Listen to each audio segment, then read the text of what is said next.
नमस्कार सांग माने आपण मैंने तो समस्ते जानी सेप्टेम्बर 1 तारिख ठारू आरंभ हो जाइए आमर सुभद्रा योजनार फर्म आवेदन।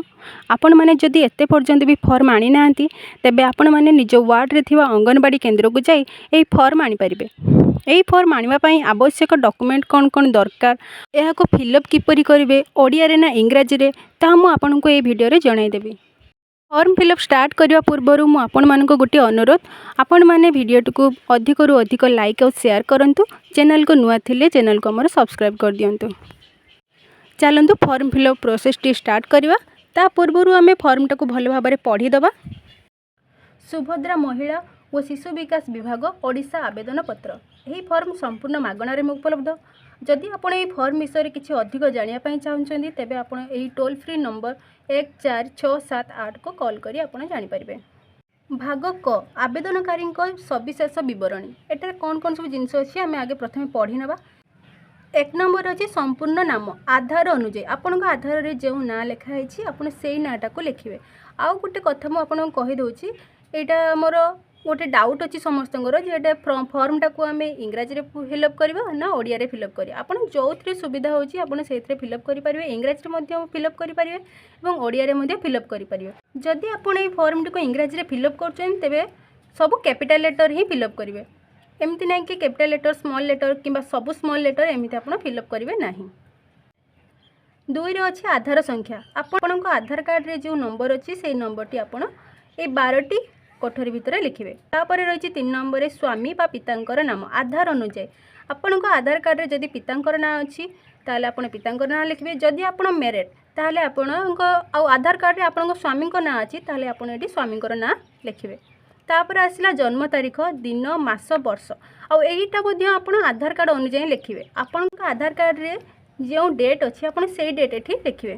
तापर वर्ग वर्ग पाखरे आपण ठीक चिन्ह मारंतु। जदि आपण साधारण ताले आपण साधारण पाखरे ठीक मारिए। जदि अनुसूची जाति ताले आपण अनुसूची जाति पाखरे ठीक मारिए। जदि आपण अनुसूचित जनजाति ताले आपण सेठी ठीक मारिए। आ जदि आपणकर किछि शारीरिक भिन्नक्षम अछि जदि हां ताले आपण हां रे ठीक मारिए। जदि ना ताले आपण ना रे ठीक मारिए। आधार संयुक्त मोबाइल नंबर आपणक आधार रे मोबाइल नंबर संयुक्त होई रहितबा दरकार। आ आपणक आधार रे जो मोबाइल नंबर दिया जायछि सेही मोबाइल नंबर आपण ए कोठरी रे फिलअप करिवे।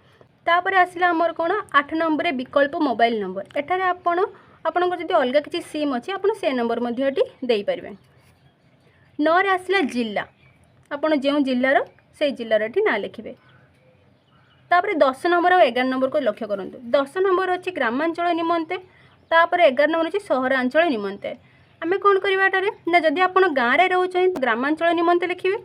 जदि आप सहर में रोच ताले आप सहरांचल निमंते यही फर्म टी को ए लाइन टाक फिलअप करेंगे। तापर 12 नंबर अच्छी कौन आधार सक्षम संचय खाता थिबा बैंक नंबर। आपणकर जो बैंक अकाउंट रे आधार लिंक अच्छी आपण से बैंक ना को एठी लिखिए। भाग खर घोषणा नामा एथिरे कौन सब दिया ताको भल भाव पढ़ी दबा।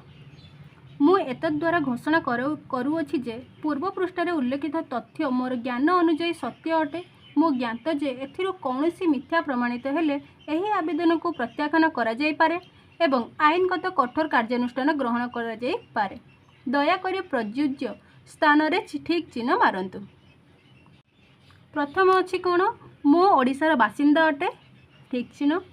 1 जुलाई 2024 सुधा मोर बयस 21 वर्ष किंबा ताठारु अधिक एवं 60 वर्ष कम अटे।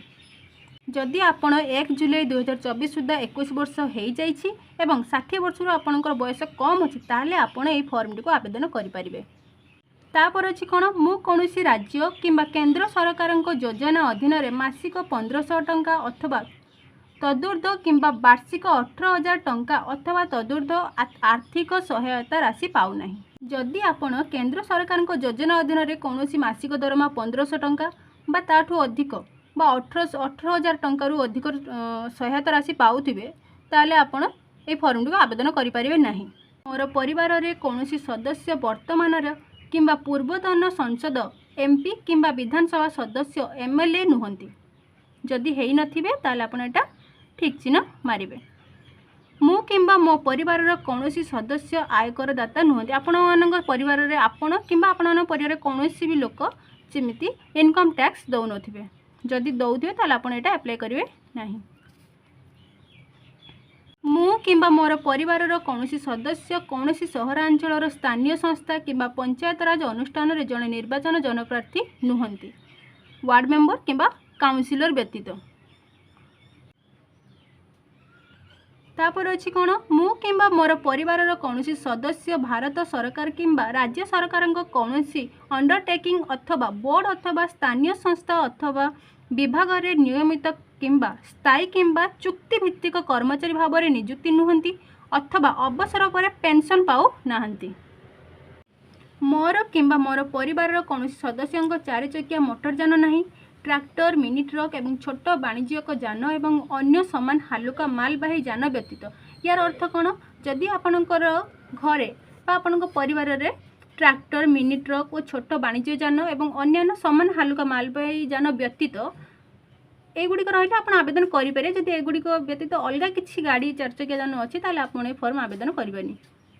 ମୋ ପରିବାରର ବାର୍ଷିକ ଆୟ 2,50,000 ଟଙ୍କାରୁ କମ୍ ହେଇଥିବା ଦରକାର, ନହେଲେ କେବଳ 2,50,000 ଟଙ୍କା ହେଲେ ବି ଚଳିବ, ଆଉ ତାଠାରୁ କମ୍ ହେଲେ ଆପଣ ଏ ଫର୍ମରେ ଆବେଦନ କରିପାରିବେ। ଯଦି ହେଇଥିବ ତାହେଲେ ଆପଣ ଏଠି ଠିକ୍ ଚିହ୍ନ ଦେବେ।